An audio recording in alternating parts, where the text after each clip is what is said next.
Chapter 56. Shapes of Light. Kentucky wrapped her arms around herself and glanced about curiously as other elements faded into being. Leafy earth shattered from frost. The trees themselves were black or ashy, as if a raging fire had swept through long ago and left behind the ghost of the woods. Stars twinkled overhead through a break in the clouds, but there was no moon. A light snowfall had begun to pile near the base of the trees. A sudden gust whipped her hair around her face, and the smudged gray dress billowed out in the storm. Her skin tingled with dread at the touch of the wind. Only a few paces away there glimmered a little stream. She stumbled toward it and put out a hand. Her claws clinked and scraped, digging furrows into powdery ice. "Ember?" she whimpered, her gaze darting to and fro.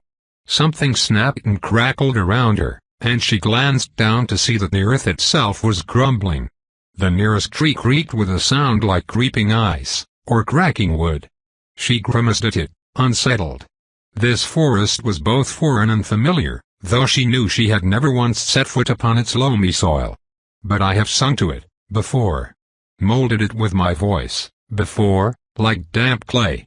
"Hello," she called, a near-perfect imitation of the friend she had lost, such that she was sure it would have fooled even Ember's keen-eyed Isabel.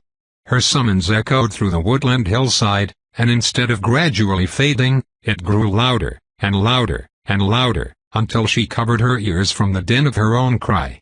"Ember, hello. Where are you?" A bit of ash or snow swept from one of the trees overhead, dusting her hair.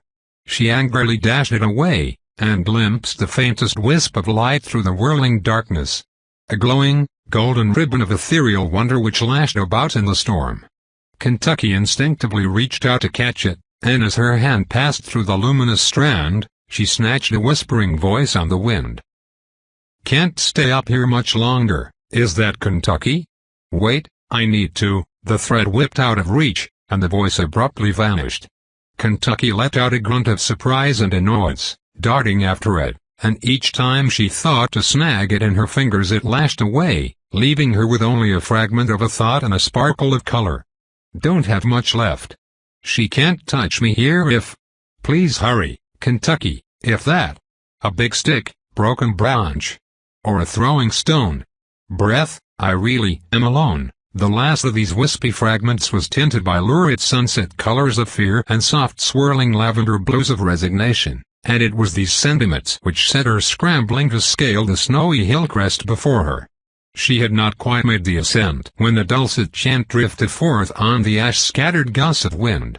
The power in that wordless incantation together with its dread familiarity slowed her steps, yet still she fumbled clumsily up the slope, bracing herself with frost-bitten fingers. As she reached the top of the hill, she reluctantly allowed her gaze to be pulled along the length of the whipping golden thread. A skulking figure paced a circle around the tree, red hair trailing through tracks in the snow, and the source from which the ephemeral thread unspilled sat above, legs dangling, holding a sturdy stick in his hand, roughly the size of his old fishing spear. The end of it was broken off and jagged. Kentucky opened her mouth to shout her name, but it was little more than a whisper in the wind. Still, it was enough. The figure whirled, crimson tresses flying, and locked stares with Kentucky. Her chanting ceased. Dried blood streaked from both nostrils to her gaping mouth, and ruddied her chin.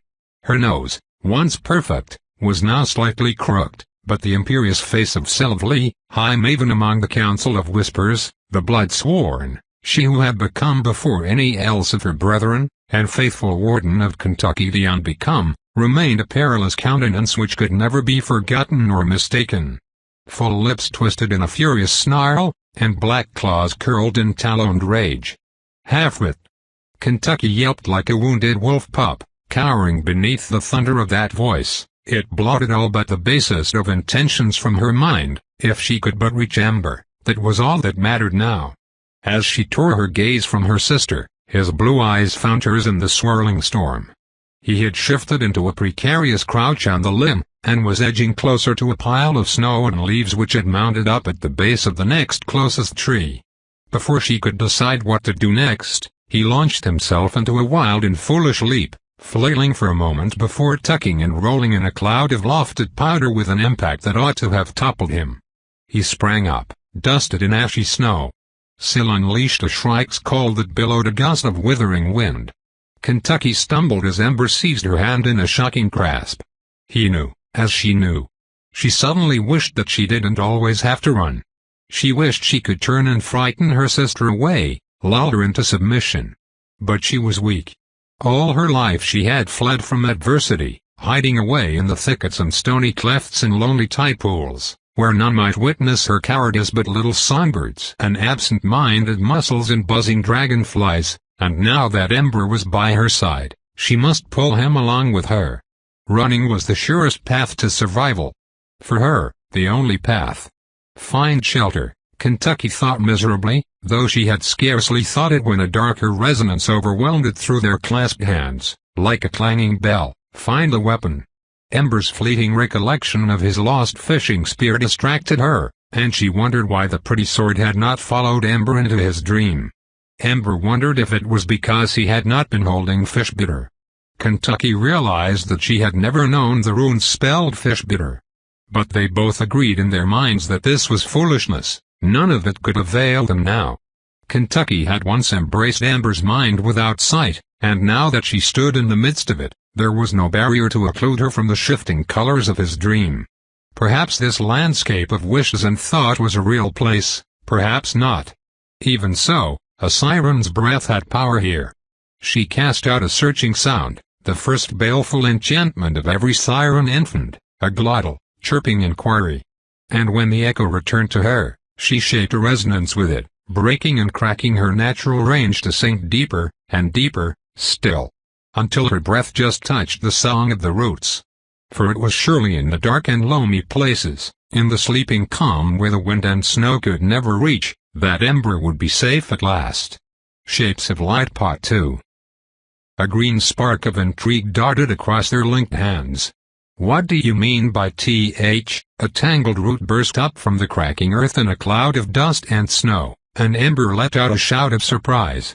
Tendrils sprouted from its gnarled burls, and clods of dirt and shattered leaves shook loose as it arched overhead, sheltering them from the eyes of the stars. Kentucky sensed Ember's anxious intent before he ducked away.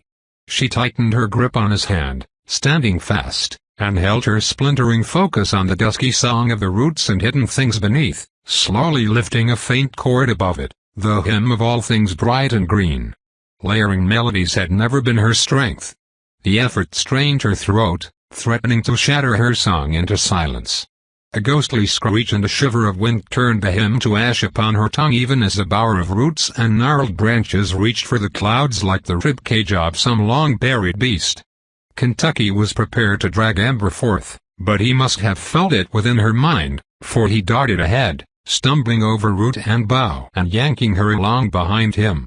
It was easy for Kentucky to keep her footing, for she knew the song she had spun. Down, down, it spiraled, and the earthy ribs closed above them in a tangle of thorn and woody stems and 100 leafy buds. She turned to look, and was met with a wide-open mouth and glistening fangs. No! Ember let out a shout of strangled desperation as they each threw themselves headlong into the embrace of the earth. Syl uttered one last, desperate shriek, taloned fingers curling as she shoved past the furling leaves, and then her voice and the cry of the storm were muffled, and the only sounds that could be heard were the creaking and rustling of the roots and thorny brambles as they wove tightly above them, finding places to fit and mold as they continued to branch overhead. They lay together, panting in total darkness, cocooned in a bed of rustling vines. As her breath slowed and her vision adjusted to the sudden change in atmosphere, she noticed that the golden thread of light which had led her to Ember was now tangled around them both. And her pale arms had pulled Ember's head to her breast. Kentucky sank down into the living floor, dazed and bewildered. "Can you still hear my thoughts?"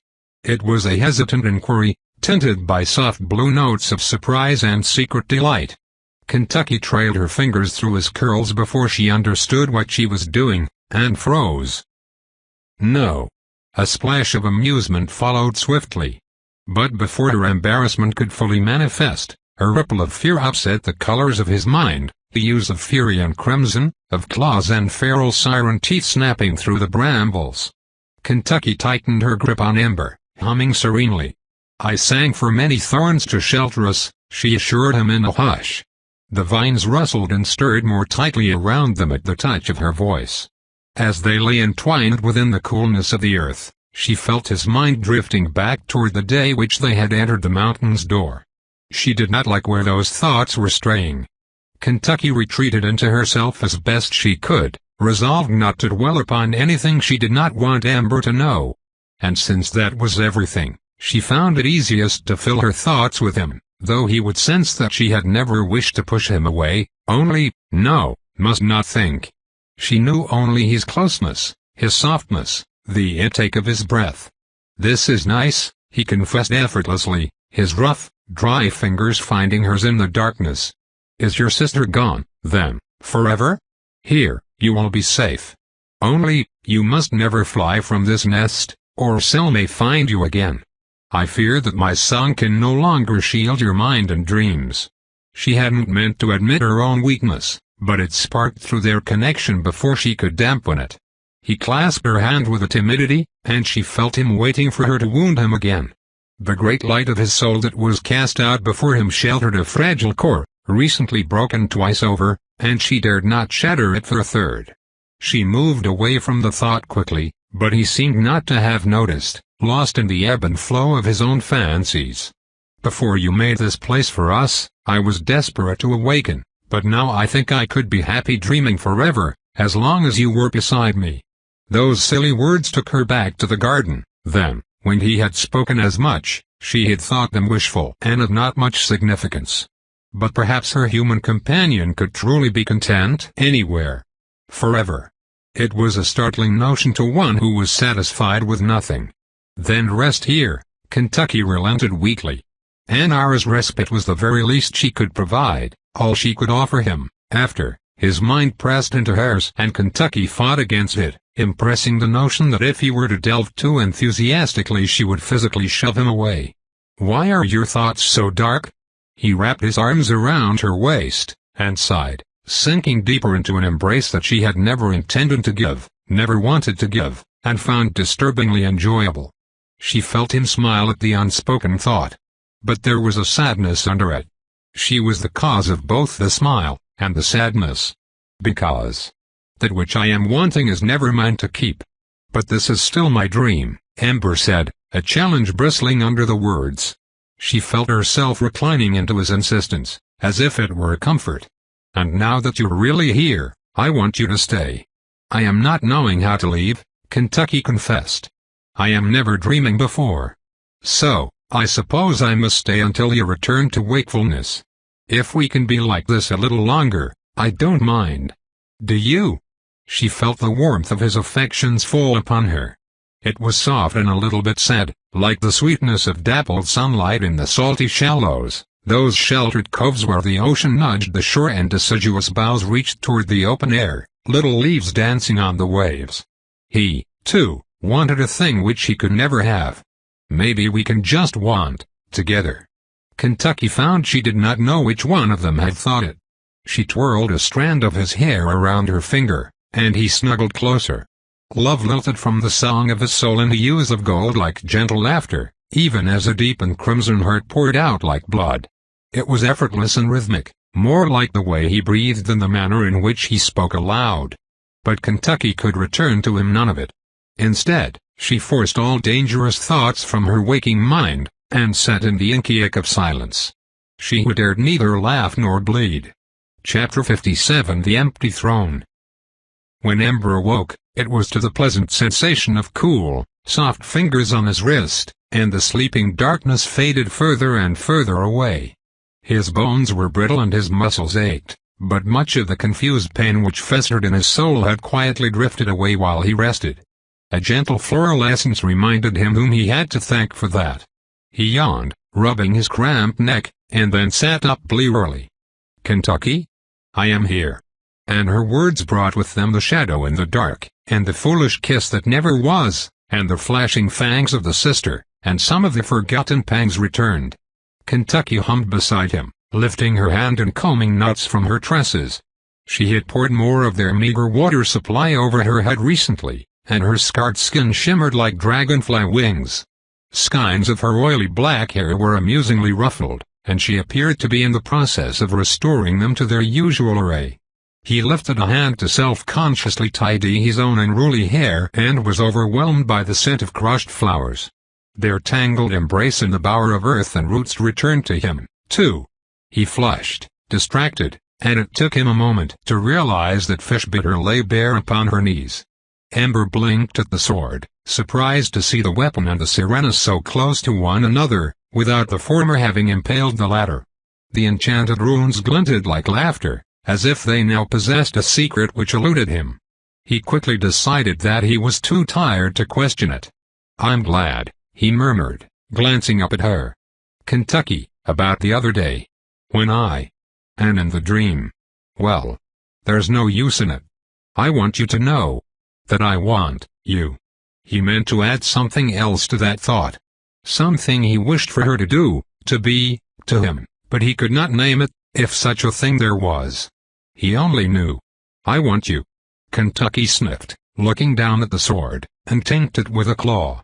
"You think this," she hissed, "now, but you will not be thinking so in time." "I won't change my mind," he said firmly. "Do you want me to?" He was aware of the audacity of the question. Even simple desire felt a presumptuous ask of a sirena. Few enough men had likely ever lived to ask it. She did not reply, and he wished they were still dreaming in the bower, so he could better gauge the color of her emotions. It had been so easy there, easy enough that he now knew her silence was not a complete indifference to those desires. Only the refusal to confront them, however twisted and snarled her own feelings might be. "After we leave this mountain, Kentucky, I'll have an answer from you." The forcefulness with which he spoke surprised him, and she twitched, the sword clattering to the stone. "Be I your friend, or something else.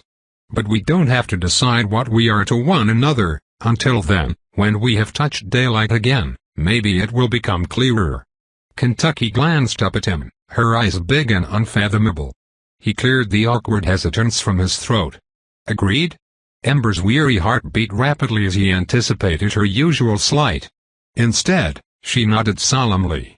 "Agree." The pounding in his chest only quickened. Shoving his own desires and the dusty blankets away, he pulled the tattered map out from under his belt and flattened it against the floor. "Where's the stone?" Humming, Kentucky dragged her claws through a particularly stubborn knot, breaking off a few strands of hair. "The tree stone." "Where is it?" "I lost it, Ember," she whispered. "I am sorry." "What?" he said numbly, his voice much lower than he had anticipated. Kentucky tilted her head, smoothing another loop of hair. "I lost it." A lump formed at the base of his throat. For a moment he stared at her in disbelieving silence, but she did not look at him, nor did she bother to clarify her remarks. A cold anger blurred his vision, dredged up by the devastating loss, her stubborn coldness, and the disturbing idea that he had become so attached to the little stone. It was a piece of the tree, the garden she had persuaded him to leave, and he could not believe that Kentucky had been careless with it. Ember snatched the sword away from her and held the shimmering blade over the inked runes. It didn't illuminate them as the stone light would have, but it was better than nothing. Flicking a fragment of the decaying map aside, he bent low and squinted in the dim light. The parchment had been slowly falling apart ever since he had taken it from the oracle's sanctuary. Rough handling, sweat, and grime had left it torn and soiled. "Today," he sighed, after a few minutes' scrutiny. Kentucky glanced at him and hummed in question. "If we walk all day we might reach the door by late afternoon. Assuming it's morning." "It is," she assured him. He didn't ask her how she knew. She was Kentucky, and that was explanation enough, especially in his sleep-addled state. As he folded the map again, more pieces flaking off beneath his unsteady fingers, he wondered how long they had been wandering below the mountain. How long had it taken him to become so familiar with the Fey River woman he had caught in his fishing net? And how long would it take him to shake those desires she had stirred up in his soul if she left him? They sat in mutual silence for a while, neither speaking. Ember kept his thoughts to himself for fear of an outright rejection. Kentucky, if he flattered himself, merely because she enjoyed his company. But nothing was ever so simple about the Sirena, and something more than his foolish fancies yet weighed on her. It was plain in her bearing. No doubt the treasure she had once hoped to find. If the plains gate was impassable, they would be trapped in Sister's Mountain forever, left to drink their sorrows away with aged wine and gorge themselves on honey until there was no more, or it killed them with its sticky sweetness. A half of him was frightened to know whether fresh air or an eternity of solitude awaited them, while the other half was dying to find out, dying to live again, to breathe freely, to bathe in the warmth and light upon his skin. Tangled whispers slithered down the hall, like a cloud rolling across the sun. He shivered, glancing into the darkness. Hunger. The pain. Ember shivered again, putting a hand to his forehead and shutting his eyes. Unfamiliar words echoed in his mind, bending reality. For an instant he once more felt those icy fingers gripping his heart, tearing the breath from his lungs, sucking the blood from his veins. They were not his thoughts, but the voice was a voice he knew, and nausea oiled in his gut at the touch of it. The shadow was near, and it desired him. It called to him. It had been robbed of its beautiful ones, and it desired him greatly, and it wished to unravel the one who had come for him. The riven soul. Ember. He sucked in a breath and found himself staring into Kentucky's large black eyes. Are you well? I don't know. He hesitated, glancing down the hall again, but all was quiet. Do you hear that? She made no reply. Is that demon, is it still here, with us? No, Ember. But I hear it, he groaned. I can still hear that voice, in my head. A wind softened her features, and Kentucky shifted slightly, pulling the blanket away from him with 2 fingers. It is there. Where? In the room where, here you are, when I am finding you. She stood abruptly, folding the blanket in her arms and hugging it to her chest. Come, let us leave it behind. Ember sat on the floor, gazing at the sword and hearkening to the unholy whispers. At last, he shook his head. What if someone else wanders through here and finds the thing? Who will be coming? I don't know. Suppose the door on this side of the mountain is still passable? They argued back and forth for what seemed an unreasonable length of time, but when Ember finally turned and marched into the darkness, Kentucky scampered after him with a little hiss. He reached the oaken door, placed his hand against it, and swallowed hard. Gra. It creaked open slightly beneath his gentle shove. Kentucky fidgeted and muttered many sharp-tongued curses under her breath as he peered inside, drawn by a curiosity that he could not explain. He wanted to see this thing, the creature which had yanked his soul inside out and wormed its way into his mind, before it was shut away forever. A quivering blot of darkness hovered above the stone tiles, reminding him of the ink which had been spilled in the great halls. Below it, glowing like the coals of a forgotten campfire, were scattered the broken shards of the tree stone. Ember observed them both for a moment, speechless at the sight. His eyes found hers in the shadows. Her lips parted. The inky blot grumbled a tangle of coarse black words, and Ember yanked the door shut with a stuttering thud, his hand nearly slipping from the latch. He stood there, sweating in silence and blinking in the near darkness. Then he drew fish bitter. What are you to be doing with that? Kentucky demanded, sounding somewhat alarmed. Thinking of a scrap of rhyme he had once thought to warn of the river folk, and knowing it better now, he placed the tip of the sword against the polished oak and took a breath. I need to warn anyone else who might wander this road one day. It took him almost an hour in full, not only to maneuver the unwieldy sword without ridding himself of his own fingers, but to recall the runes which made up the words he required. But when he was finished, this dire message had been rather amateurishly scratched into the oaken door: beware the shades of shadows, for there is no escaping from a demon in the night. Death to all mortal men. Keep to the path. To the Ember of old, it would have seemed an extravagant waste of his faltering letters. To the Ember who now stood before the door, it seemed hardly warning enough to turn his back and leave. For only one who had been devoured and spat out again by such a creature could fathom the eternal anguish of such a fate. As he had hoped, Fishbutter had suffered not a scratch, and he silently marveled at the enchanted blade.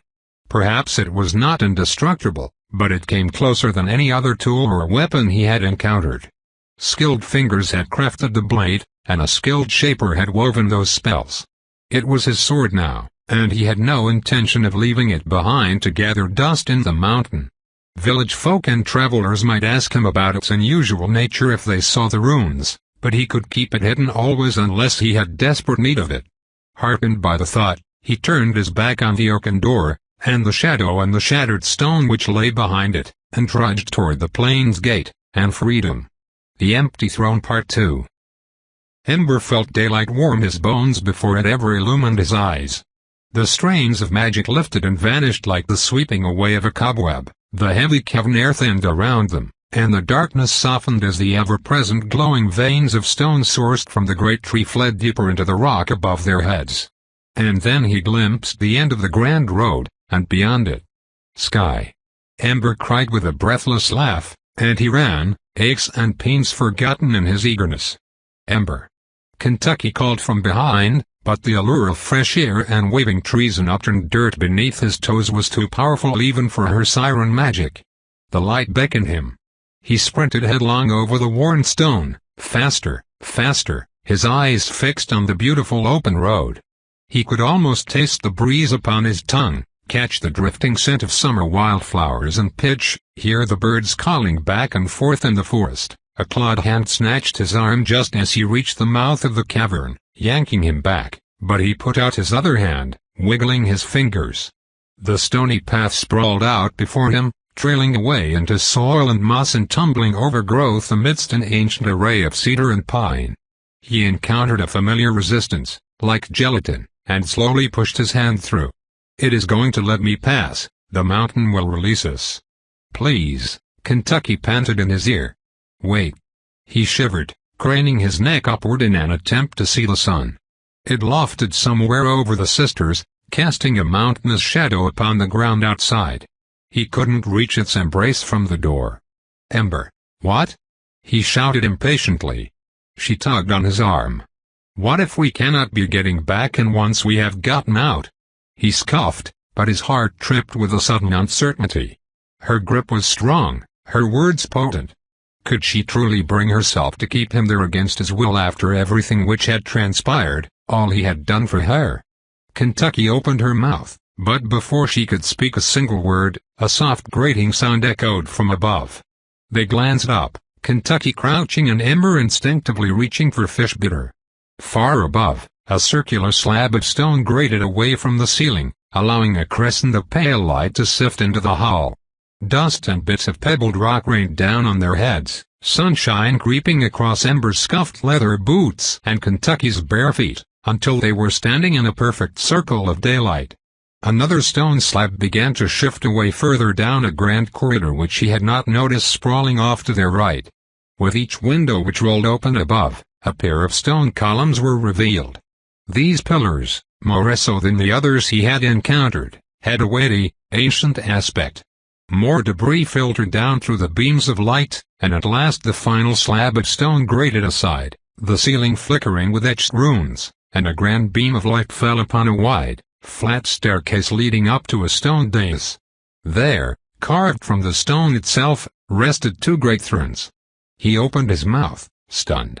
Kentucky let out a gentle huff beside him but otherwise did not disturb the quiet. The thrones were large and roughly hewn in places, but even from this distance he could see the human runes chiseled into their high backs. Upon the one to the right was graven the word, Wisdom. Upon the other, Peace. The bright sunlight dazzled his eyes, which were so accustomed to darkness. He took a step forward. And then another step. The pillars were immense, but even they could not pull his attention from the two thrones, more imperious and alluring by far. When he reached the steps, he hesitated, feeling rather foolish. Who is here to forbid us? No one, Ember. No one. He put out a hand, feeling for. Well, he wasn't sure what he was feeling for. Traps? Magic? But he encountered only the tatters of forgotten cobwebs. Kentucky pattered along behind him, silent. Surely she would tell him if she sensed a mislaid spell. He took a deep breath, and carefully ascended the steps. When he reached the top, He hesitated again before brushing a hand against the arm of the wisdom throne. Crumbling detritus swept aside beneath his fingers, pattering to the rock-hewn seat and the stone floor beneath. And then, to his own surprise, he laughed.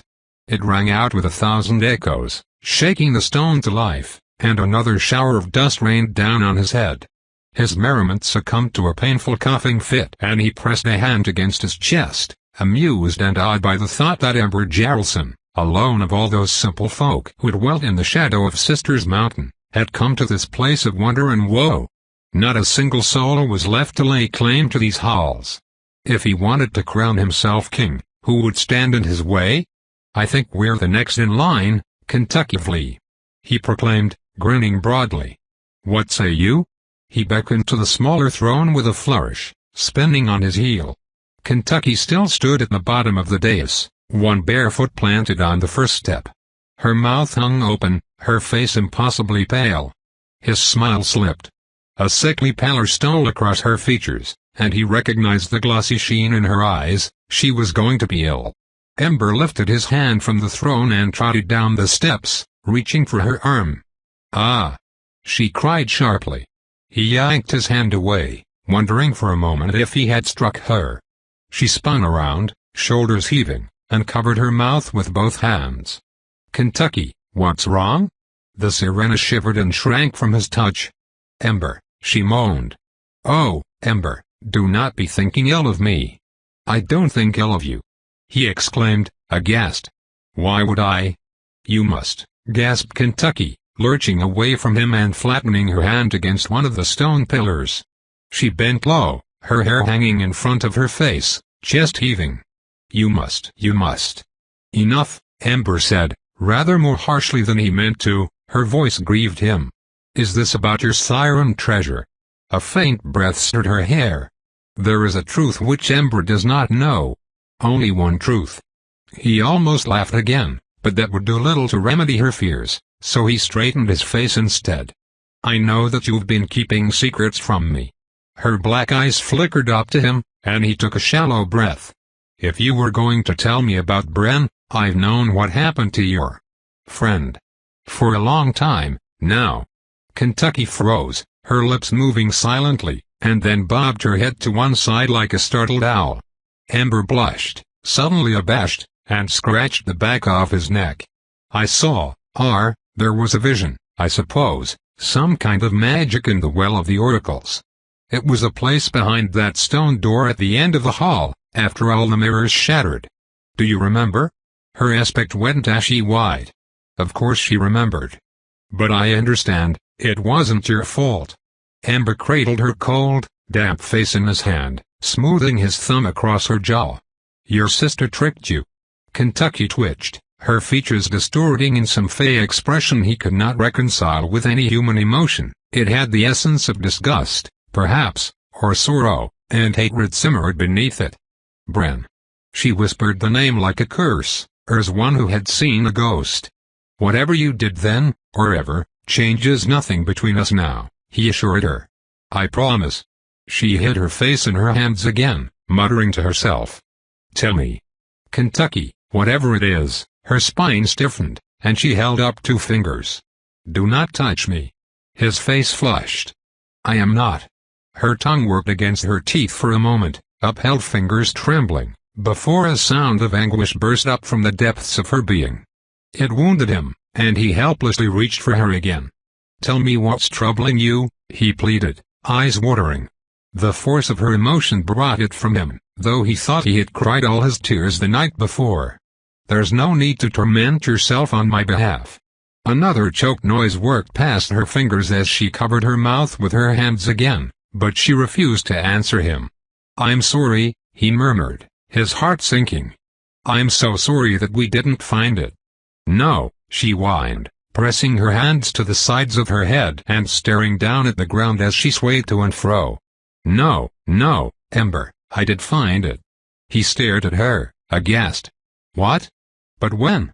She rubbed her arm, squeezing it with her fingers, and hummed a piteous little melody. "Are you truly not knowing? It has been with me ever since I came upon your nest beside the river." His mind whirled. How do you mean? When I speak of true things, I am not telling you all of those true things. I am deceiving you, Ember, and will have you know it all, from the beginning, before you are speaking again. He took a breath to speak, but no words came to him. Be seating yourself, the Sirena whispered, motioning to the stone chair. And I will enlighten you. But, be seated. Her voice rang out in the empty hall, and sent Ember reeling backwards up the steps, fumbling behind him with one hand. Her lip trembled, then stilled, and she gulped audibly. This shall be my last request, and when I am finished, you may decide if I am just in my deceptions. If you will be hearing them. He hesitated, struck dumb, and then slowly made his way across the dais to the larger of the two great thrones. He lowered himself to the stone seat, heart pounding in anticipation. After all this time. If that is what you want. I'll hear you, Kentucky, of course I'll hear you. She took a deep breath, and lifted her chin. The cavernous chamber inhaled with her, a breeze whispering through his hair, and the daylight flickered as she exhaled. Ember sat back, surprised. If this must be done, then I would be doing it properly, if I can, she murmured, almost to herself. She blinked up at the ceiling and tightened her lips. You are never hearing a story sung right until you hear a siren sing it. He wished to make some remark about the tales Hunter had told in their market square, but the words died upon his lips as Kentucky lowered her chin and swished back a few steps, brushing dust from her skirt and swirling the stained fabric around her ankles. There she stood, and was silent so long that Ember began to fear she had changed her mind. You be listening well, and listen truly, she commanded. The hair on his arms and the back of his neck stood on end, and the stone itself trembled beneath the power of her voice. The tale I am singing for you has never been sung for any mortal man, and this song brings with it the threat of death to both singer and listener among those of my clan. Spellbound, Ember could not have done anything else if he had tried. His limbs weighed heavily upon the chair, as if he too had turned to stone, and he must listen in silence until her tale had ended. There once is living a siren whose name I cannot tell you, for it is an ill omen to sing of those who have passed into the greater darkness. To this end, I shall call him Elder, for an elder he is, the oldest and the wisest of us all. It is this very song which he sings to a little Sirena long ago, this song of sorrow she now must sing for you. Chapter 58. The Siren's Story. Kentucky flung out her arms and shut her eyes and trilled a halcyon cry which Ember had never heard from her or her sister. It was darkness and starlight, a beautiful summons. Had he been able, he would have leapt from the throne at once and rushed headlong down the stone steps, and he would not stop until he had swept her off her feet and gathered her into his arms. But he was trapped, a prisoner to her gilded tongue until she set him free. So he watched in silent wonder as a flickering light apparated between the nearest pillars. It twinkled across the hall like a blue firefly, and others soon followed from the shadows, the little glimmers of magic they had first encountered in the siren's treasure hoard. The air rippled before him as if a wave of heat had arisen from the stone, though it was not warmth, but a cold draught which wafted across the steps and chilled his bones. She met his glance through the veil of floating lights. When the world is yet new and full of promise, and the dirt is dark and damp underfoot, and magic sleeps in every leaf and stone and forest pool, the ocean and the moon dance together, and my people are come into being, we are the spray of the sea, given face and voice. The splash of water tumbling down the stony heights of your mountain. The song of the sleepy river, where once you make your nest.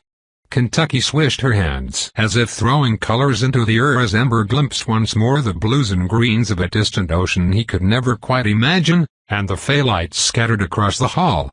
A few floated up toward the distant ceiling, nearly lost in the great beams of sunlight. Mere babes, knowing nothing but our newness, we drift through foam and froth, thinking and learning and growing in knowledge and stature, until at last we come to the shore, crawling up out of the deep and drawing breath of the fragrant air which tastes of life and the sun. And there upon those mossy stones, we first glimpse the wildwood, the spirits of the forest which dwell alongside men, when men are yet strong and magic and trees are yet walking the lands beneath the moon. In the still and quiet places, inlets and rivers and the edge of the sea, We watch the mortals dancing in the snowy dark of winter. They are both fierce and gentle, and shape the songs of the earth, shining as brightly as the sun. All our lives we have known only darkness, and wish to be laughing with them, they the children of the light. And so, when spring has settled her crown of blooms and snowmelt rushes down from the hills, we seek the wildwood again. Kentucky clasped her hands, a smile in her eyes, and stared up at Ember beseechingly, not at him, through him, past his eyes, above his head, and a prickling dread touched the back of his scalp as her voice rose and fell in supplication. O wildwood of many boughs, let us come nigh among them as they are greeting summer's breath. We bring them many gifts of flowers and salt, of seaweeds and shells. We wish to be as equals with the sons of men, and dance until the stars are burned away by morning's light. The sirena's whispered plea reverberated among the stone pillars, and Ember gripped the throne until his fingers ached as Kentucky dragged her claws across her face. The pool of sunshine brightened, gilding wayward strands of her black hair. Alas, it is never to be so. Her flesh appeared translucent in the light, as if with each word which left her tongue she became ever more empty, ever more a ghost of her former self. The wildwood is taking something from us that day. She pinched her thumb and forefinger together. He could just see the soft curve of her jaw, and the tip of her nose from this angle. Her head quirked, hair falling in front of her face. Her eye glimmered at him. And we are trying to reclaim it ever since. Ember strained forward slightly, striving to see her face, but even the light which fell upon her from above only heightened the great distance between himself and her emotions, her true feelings, not those she exhaled in a lilting regalement of the past, concealing her features in blue shadows and purple hues. He felt that he was at the brink of an understanding something which was never for him to understand. Just as he had felt he was never meant to understand those memories which had slipped through his fingers in dreams, the echoes of 100 ancient souls. It only made him want it all the more. Jealous of our great beauty, and jealous of men's hearts, the wildwood names us other and wicked for our arrogance, the arrogance of shaping our own selves from the frothy sea, and it sunders our newborn souls from us, banishing us to the depths, even unto the ending of the world. Many of those young ones are gone to the madness with loss, casting themselves from the highest cliffs, their fledgling bodies dashed to pieces upon the stones below. But those which master the emptiness where their souls once are, and staunch their bleeding spirits through magic or a tremendous effort of will, remain.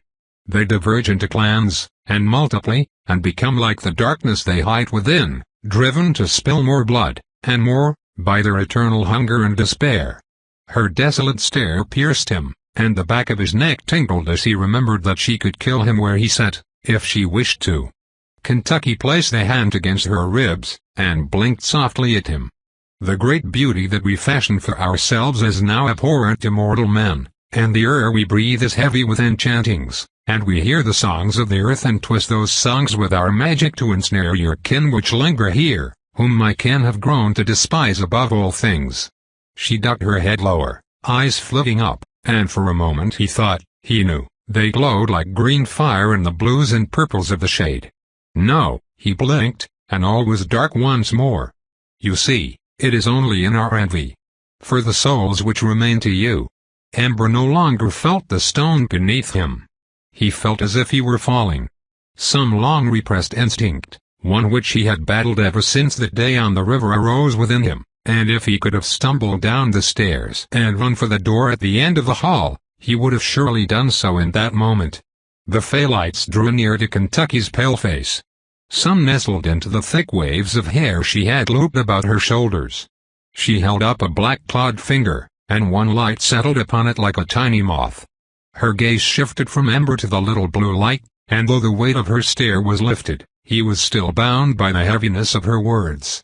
Those of the firstborn which survived the sundering took a blood oath, a binding oath, yes, until the sea dries up and the mountains crumble, that they and their children should never dwell amongst the men whose merriment is turning our hearts to things of the daylight and world above.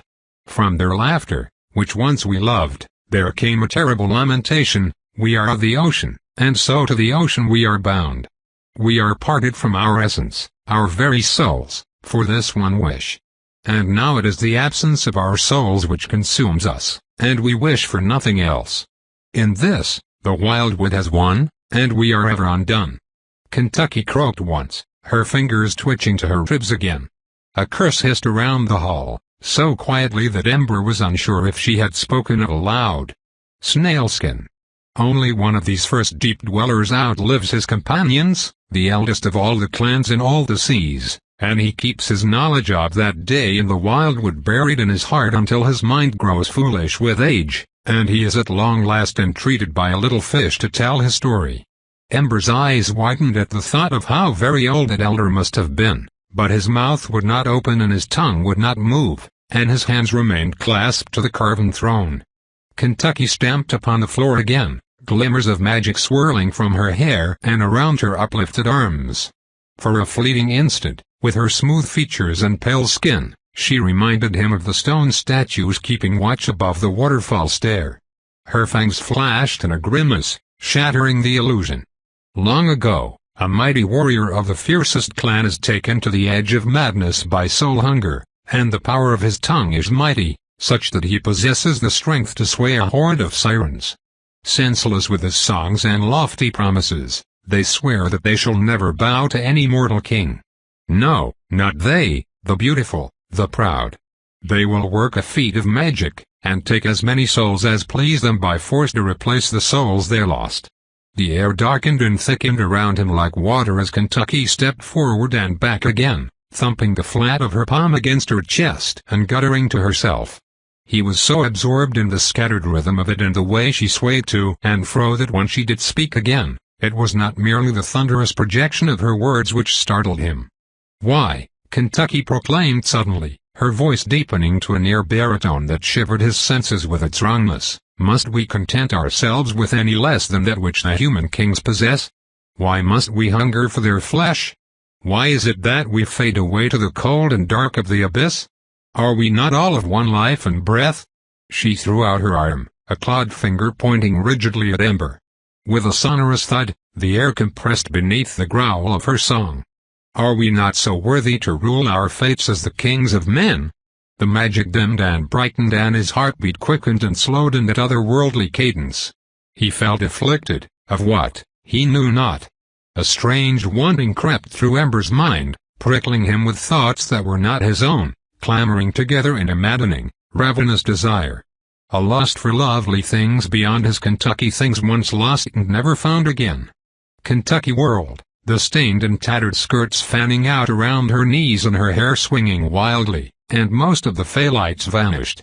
Seized by a deathless rage, they enter the mountain kingdom on a moonless night, and the river runs red, and stone is shattered, and their thirst for blood is sated. But the emptiness remains.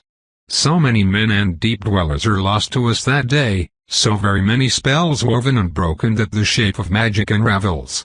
The might of men is diminished as they scatter across the lands.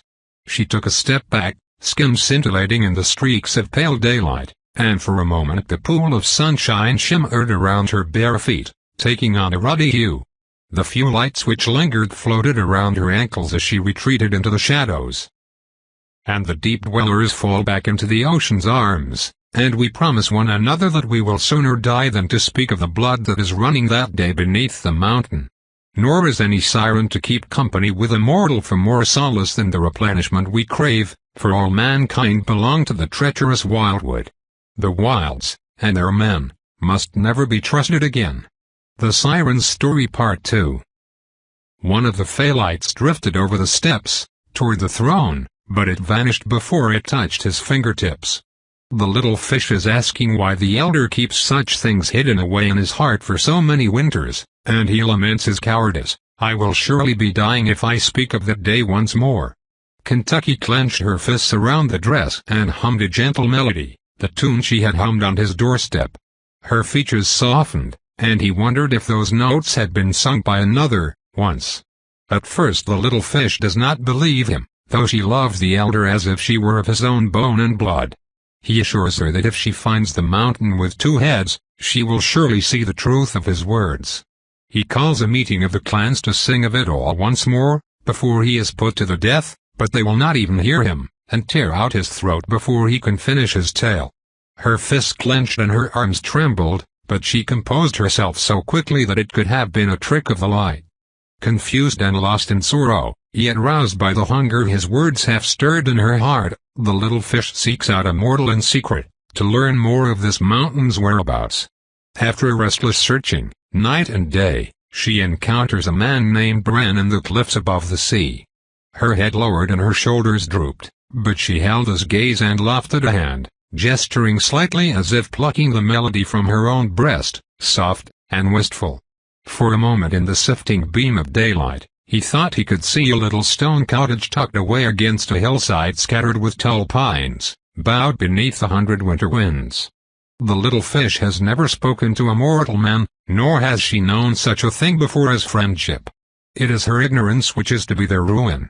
For many nights she sings to him, shaping his thoughts and desires until they are as one with her own, in hopes that he will help her find the mountain with two heads. Alas, the lights shivered beneath her breath. The night on which he is to meet her by the road, he encounters another, one whom the clan calls the beautiful fish, and she has found them out. He no longer holds a will of his own, because of the little fish, and so the beautiful fish too easily ensnares and devours him. Not knowing of her terrible mistake, the little fish partakes of his flesh, for the old ways are still the only ways she knows, and the elder's song is fading before her appetite. That night, she makes herself an oath of blood and sorrow, never again will I sing to a man and alter the shape of his mind, for that is the way of ruin and despair.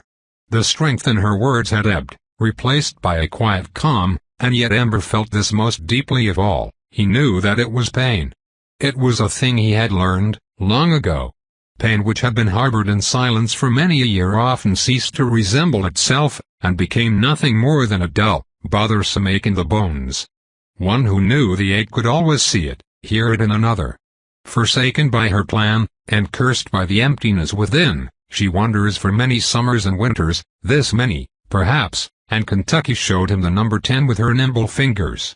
When at last, after many a sleepless night and creeping day, she finds the door in the mountain, it will not open for her. The little fish is afraid that all has been in vain. For she cannot read the runes. Her eyes, once lit with little flames, now glittered like polished black stones. It reminded him of her sister's empty stare. Ember gulped tightly, gripping the arms of the throne. Her gaze hollowed out his heart, and a sense of deathless longing overcame him. She sings before the door for this many days and this many nights, now 7 fingers lifted, but no siren spell can crack the stone or trick the human runes. For many full turnings of the moon she wanders the hills in search of another door, seeking refuge beneath waterfalls in the heat of the summer sun, and walking freely when the spring rains fall, or winter snow is thick upon the ground. One night when the woods are come to life with starlight and hurrying shadows, she hears the song of swift waters while hunting little leggy things to eat. The song leads her to a stream in the mountain's roots, and beside this stream there lives a very young man. He flinched at the sudden familiarity. He has no companion, and she wonders if he is as lonely as she. The days which she does not spend singing to the mountain's door she often whiles away near his nest by the lazy river. Sometimes she will sing to him softly, as a forest bird, though she remembers her vow, and does not fashion his mind and desires to her own liking. But her appetite is growing daily, and with each visit she dares to see him closer than before. She begins to take from his clever nets to sate her hunger, but the man finds her out, and sets the cleverest net of all. Her words and gaze had taken on an earnestness, a fondness, a fear, that pierced him to the center of his being. The little fish has never been caught unawares by a man, but before she can enchant him, he releases her. She clapped her hands and gave him the barest hint of an open-mouthed smile before the expression faded to somber reflection. She leaves a gift in thanks, and her gift is returned. A breathless note broke through her chanted words, and she quietly flexed her fingers, her throat tensing in a swallow. This, she thinks, is something more than she has known with Bren.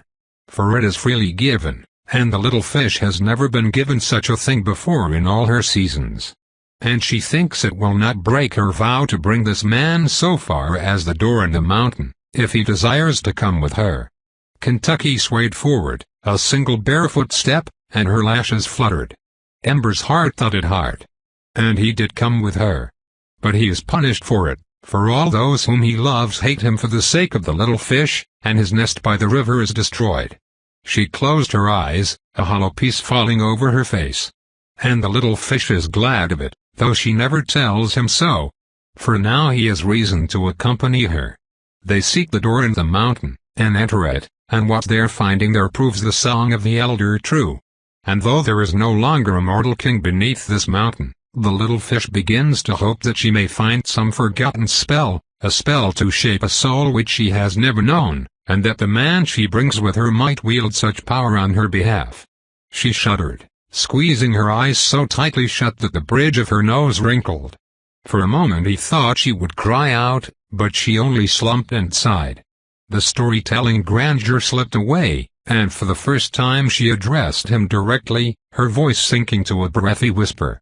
There is no such spell, and never was, for I will surely have been hearing of its song. In my despair, I am thinking perhaps the answer to my riddle lies with the demon and his stolen riches. But I am mistaken, and it is you, not, who suffers for it. All has been in vain. The floating lights dimmed, a few stragglers disappearing into the evening sunlight.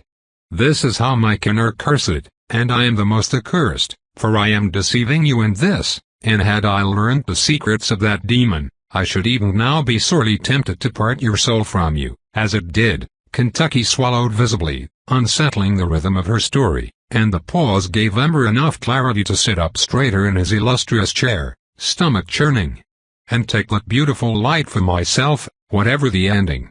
For I hear the magic singing deep within you, and I crave it, above all other things, I desire it. I need it. I must have it. And yet I cannot, I dare not, and I swear to you now that I would not and never shall. How can I? It was never meant to be. A deep sigh gusted through the room, and Kentucky lowered her hands. The phallights winked out. Her story was finished. Ember's neck tingled again, and the cooling sensation spread to the tips of his fingers and toes as the same voice which had bound him to the throne now set him free. Gasping, he slumped against the high back of the chair, only then aware that his tunic was damp with sweat and every fiber of his being ached, as if he had run a great distance. Kentucky groaned softly. Her skin glistened, strands of damp hair clinging to her neck and shoulders, and slimy footprints were scattered below the stone steps where she had trod. She trembled like a dried leaf clinging to deadwood, and Ember's heart lodged in his throat. The sirena fainted forward, and then slowly lowered herself to her knees with the unsteadiness of one who had never before prostrated herself in such a fashion. I can endure neither your reproach, nor your ignorance, now all is told.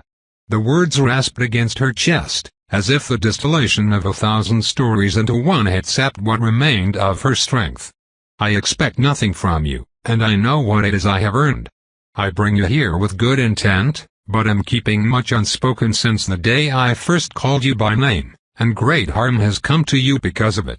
For that, and for all else, many true things which you are now the only living creature besides myself to know, I can never make such sorry as to be deserving of your friendship. Her hands trembled, and she held them out to him, palms upturned. Whatever you must do, do it quickly. Lest my fear fail me and I sing to you once more. Chapter 59. Riven. Kentucky had expected to feel empty. Emptier than ever before. Having told all at long last, surely there must be a burden lifted from her, a sense of peace, of quietude.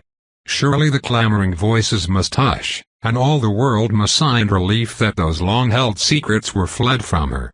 But stone voice went on creaking beneath her, and wind voices rushed overhead, and the myriad voices of the little birds and beetles who had made their nests in the mountain clefts chattered on and on. Regret prickled her spine. She had never before feared a man, but this man she feared. Feared what Ember was thinking at that very moment, of what he would do to her, now that he knew what she had done to him.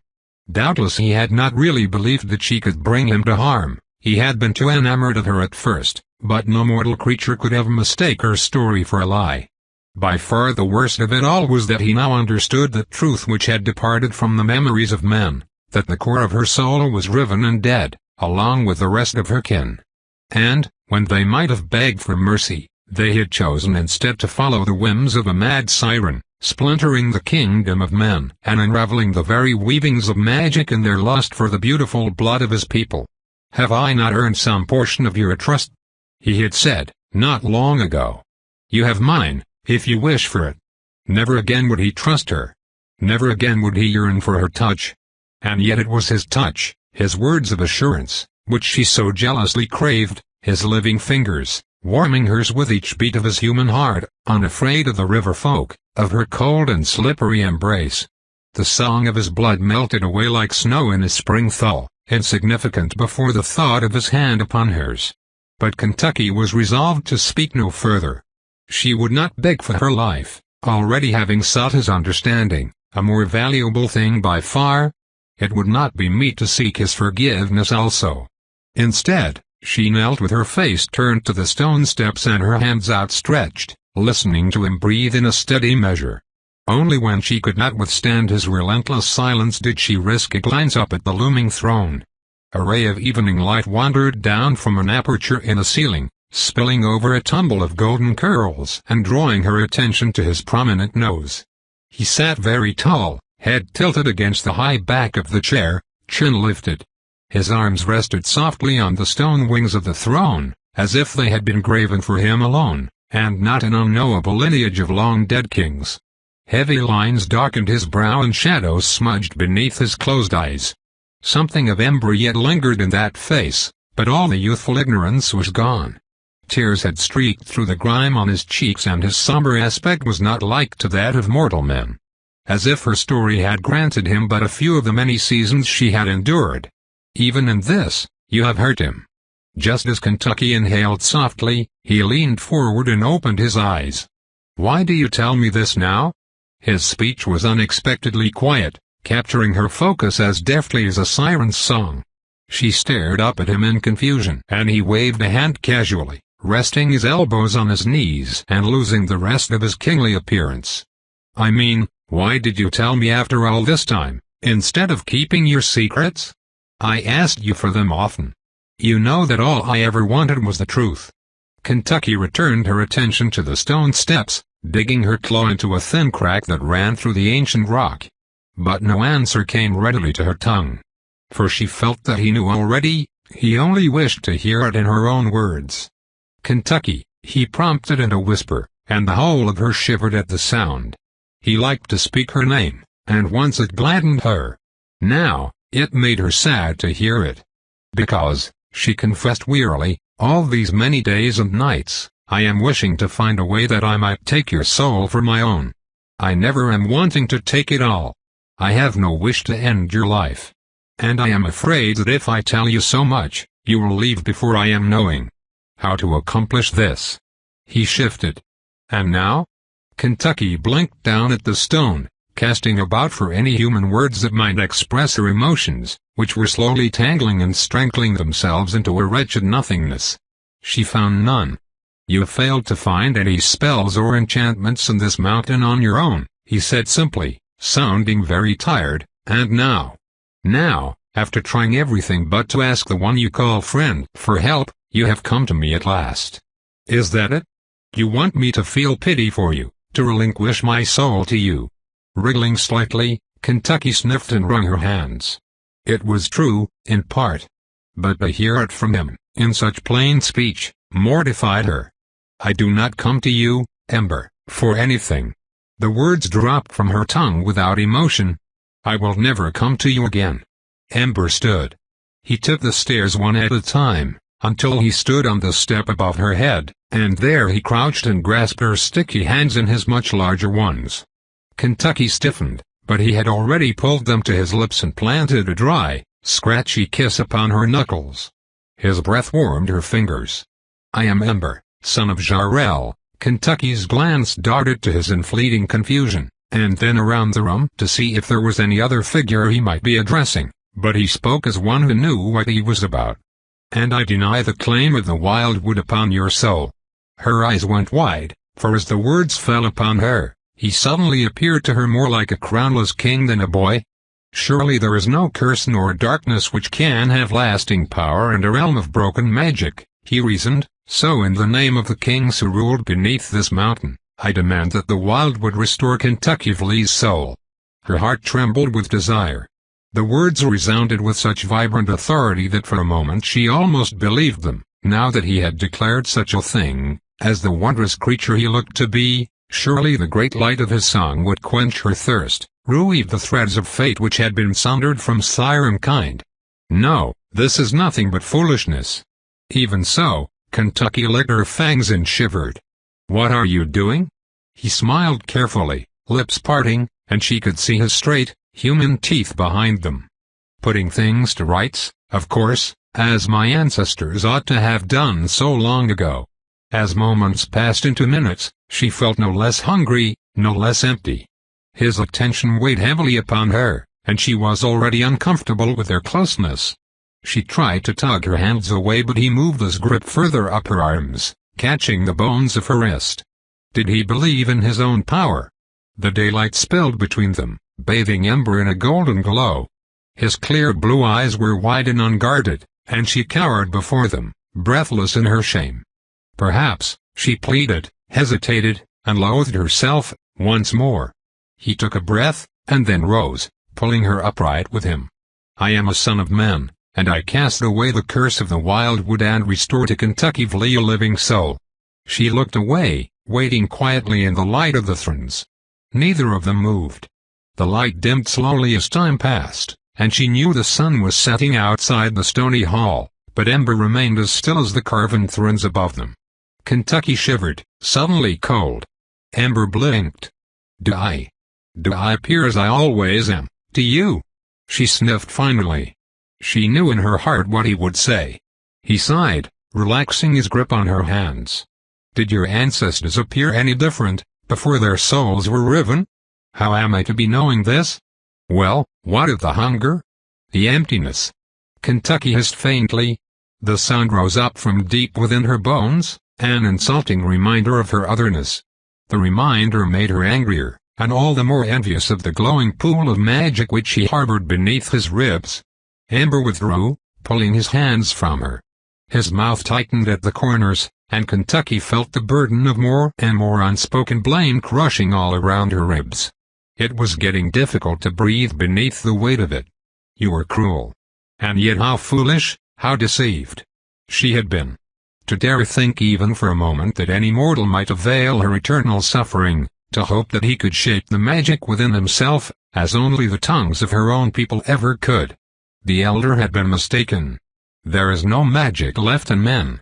Ember pulled away, muttering something inaudible as he trudged down the steps, shoulders slumped and head bowed. She ached to call after him. But no, not after such humiliation. Ember reached the 7th pillar and paused, crossing the hall and marching slowly back toward the thrones along the other row. Kentucky watched him from the dais, following his path with her eyes alone. His face was downcast as he walked, and his lips moved in a quiet murmur. When he was close enough to hear again, she realized that he was chanting her name under his breath, over and over. "Kentucky Vlee, I release you from your bonds. I release you, Kentucky Vlee. I, Ember, son of Jarrell, revoke the curse of the wildwood. I restore what was lost to the Sirena Kentucky Vlee. Little fish. I set free the little fish." He was utterly in earnest. Each word carefully strung together, in the softest lullaby or the sternest command, as he spoke those words in every manner a mortal could possibly conceive. If there was an incantation to unravel the ancient magic of her people, he was determined to find it and speak it aloud. Kentucky had never known the relief of tears, but now she wished to weep at last. Perhaps that would ease the tremendous pressure welling up in her heart. As Ember turned and began to pace away, she slipped into the darkness behind the pillars. From this vantage point, she wrapped her arms around the cold stone and watched him warily, feeling her ribs expand and press against the column with every breath. There were tales told by the elder of sirens who had sung themselves into the earth, their magic joining with that which flowed beneath. At that time, Kentucky could not fathom why any creature should wish to abandon their body in such a way, to fully lose all sense of themselves, but now she felt she would do anything to escape the seething sorrow. It sang an old song, that stone, The song of Ember's people, of steady hands and sweat and toil, of kingly words echoing through this very hall, of screams and wailing and gnashing of teeth as the end of their rule drew near. Of loneliness, abandonment, neglect. This mountain had slumbered for an age in patient silence, waiting for someone to return to its halls and remember its former majesty. And the stone voice hummed contentedly as Ember's footsteps padded along the hall. He was as much an outcast as she, but she was to blame, and it would only worsen if she remained with him. The magic from which the sirens were born, and that which had riven their waking souls, was wild and old and savage. There would be no sundering of such a curse. To take his soul for herself had always been a foolish plan, for it would not truly be her own, but a twisted spectre of Ember which lived on in another form. She could no longer believe otherwise after touching the souls in the Snatch's lair. To mend a riven soul had proved a feat beyond even the Elder's capabilities, with all his might and wisdom. In the old days, when men were stronger, perhaps. Not now. Not ever. What will become of him if you linger by his side, little fish? What solace can you offer apart from your magic? Ember still has a chance to live out the rest of his mortal days in peace and contentment, if he but finds a woman who will love him. Perhaps his Isabel. Kentucky swallowed again, half closing her eyes, and blearily watched him walk across the hall, still muttering foolish nonsense that he did not understand. Will you deny him that life? The longer you darken his sight, the more unlikely that future becomes. Snail skin. Trembling, Kentucky slipped behind the next pillar in the row, losing herself in the wispy shadows as she so often had in the trees behind his nest. This was a game she had played many times, and she knew he would not see if she was careful. He continued to pace and mutter, occasionally waving a hand in thought. When he began working back toward the dais, Kentucky slipped out from behind the pillars and padded quickly down the hall, her eyes set on the door. She wanted him to follow, to be sure of his freedom. The sunlight now slanted into the hall and the patterns of the trees outside, streaming across the stone and bringing with it light and warmth.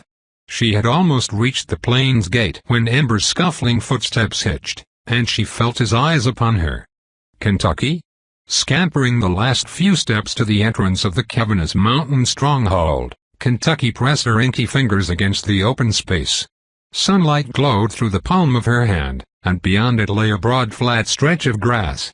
Patches of an ancient stone road could be seen as a breeze whispered through, and to either side there rustled an endless sea of trees. Kentucky, wait. Confusion gave way to panic. What are you doing? Footsteps pounded behind her, and she threw herself against the barrier. The invisible door resisted for a harrowing moment, and then Kentucky stumbled out onto the overgrown cobblestone road, a sudden breath of wind warming her skin and drying her eyes. Heavy thumping scuffed the crumbling stones, and Kentucky ran faster, darting off the grassy trail and weaving through the trees. She did not deserve any part of him. This flight was the only path left to her, the path she had always taken, in the end. Riven Part 2. Kentucky. He called hoarsely. Kentucky, flee. Wait. Don't be a fool. Where are you going? The crackling of the late summer leaves and dried grasses underfoot nearly drowned his desperate cries. Kentucky dared not spare so much as a backwards glance. She feared she would be unable to look away. There could be no farewell. She would not suffer it. Come back. Please. She faltered before a little stream that wended down through a sloping forest, and leaped across in a single bound, ducking into the dense foliage. Twigs and leaves scratched at her soft bare feet, and a lock of her hair snagged on the low-hanging branches. A distant splash echoed behind her, and then Ember's voice called out one last time, I love you, Kentucky. I love you. She heard him stumble, heard him fall, but did not once look back again, for that would be her end, and the end of them both. So she ran, thistles catching her dress, each breath drier and more rasping than the last. The song of the little water hushed below, a familiar echo of a greater water. All instincts drove her downhill, toward the damp and dark. But that was almost certainly where her sister would be, if she had followed them so far as Ember had feared, so Kentucky threaded her way uphill, leaving a trail of broken branches and footprints and slowly guiding him to higher ground. Now and again she crouched in the thickets to hear his voice, and each time he called her name she was half persuaded to run back to his calloused hands and gentle eyes, to drink of the kindness she had never once deserved. He would take her in his arms and hold her tightly. You must not even entertain such thoughts. Her resolve weakened as his cries grew hoarse and hopeless.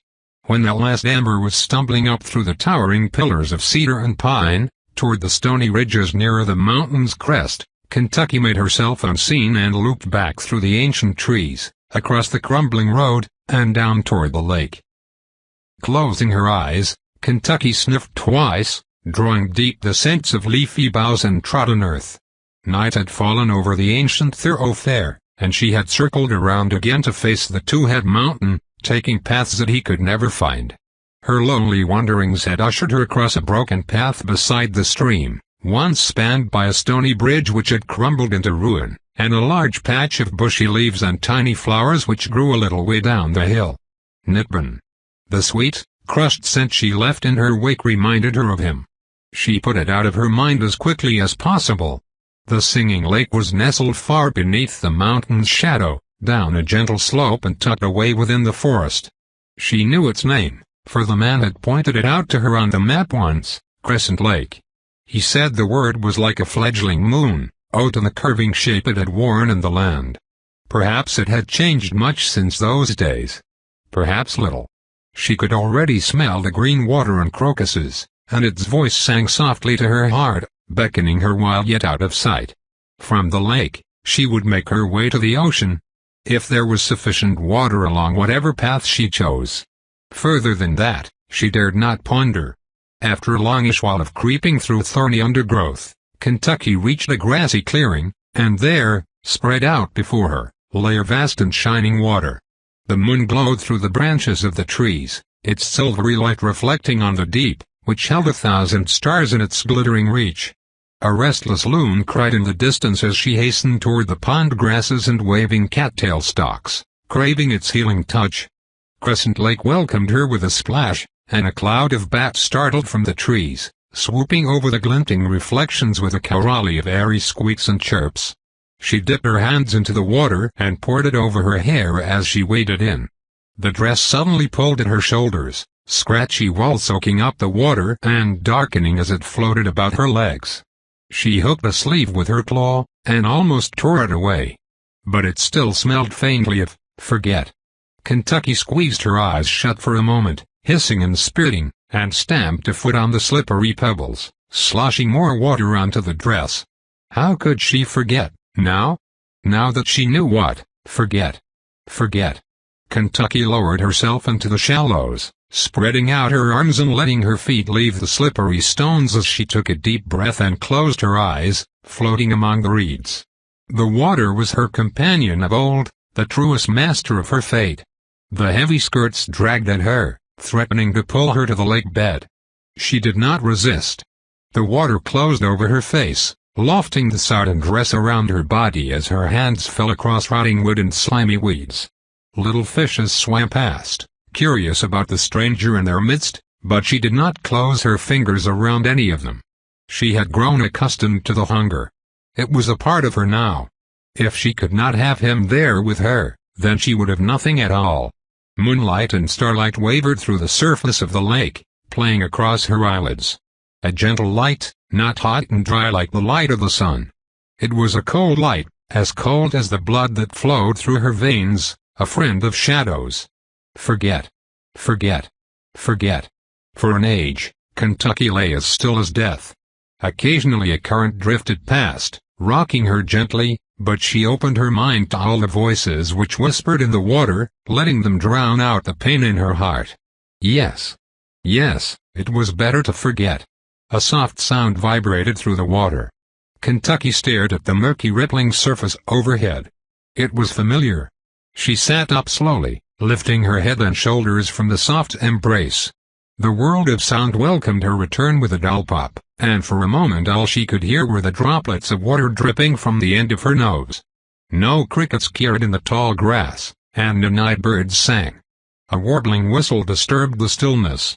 Instinct stirred within her and she bolted to her feet in the shallows of the lake, the dress hanging limply from her body. She wished now that she had taken it off. It would hinder her ability to flee. The wild idea of calling his name occurred to her, but that would only shout his presence to the woods and all who may be listening. Silence may yet save them both, but how was she to know what became of him? Kentucky opened her mouth to sing, to call the darkness to herself, away from him. But her mouth was startlingly dry, and only a hollow croak came out. Shivering, she wrapped her arms around herself and stared into the woods with wide eyes. The not a bird call echoed through the trees, closer than before. It may fool a mortal, perhaps, but never a sirena. The note of beckoning would have twitched at her to move, to seek it out. If only she did not know what awaited her at the other side of that summons. Kentucky flinched as a twig snapped, and a musky herbaceous scent drifted across the clearing, bringing with it a rush of memories and tactile sensations. Her stomach heaved and she splashed out of the shallows, pausing only to yank the hem of her dress from a snaggly branch. As she reached the shore, Kentucky fell to her hands and knees, crawling quietly through the tall grasses, toward the Two-Head Mountain. She was downwind of it. Perhaps her scent had not been caught. She lifted her head to peer out at the shimmering water through the grass, heart drumming rapidly. All was still and quiet. Panting, she squeezed herself into the crook of two trees which had grown up together like lovers, and lingered there. Another twig crackled at the edge of the forest where she had been creeping moments ago, but the shadows remained long and undisturbed. A frog garumphed in the weeds, releasing the lake from its spell of silence. Kentucky slumped against the entwined trees in relief, and a chill breath tickled her ear. She swallowed a shriek and ducked away, the soles of her feet sinking into the mud. Before she could splash into the shallows, her head snapped back and a wretched yelp tore her throat as several strands of hair pulled free of her scalp. Kentucky wheezed, all breath thudding from her lungs as her shoulders slammed into the ground and a great weight pressed against her chest, all the world flashing in patterns of pain. Clawed fingers gripped her throat, and a blurry face hovered immediately above. Two black eyes gleamed in the moonlight, and Kentucky felt her heart beat slow in resignation. The fingers dug into the soft flesh beneath her chin, forcing her to meet a familiar stare. A long, fragrant sigh washed over her face. Kentucky shut her eyes. "Sister." Tope continued, "Thanks for listening.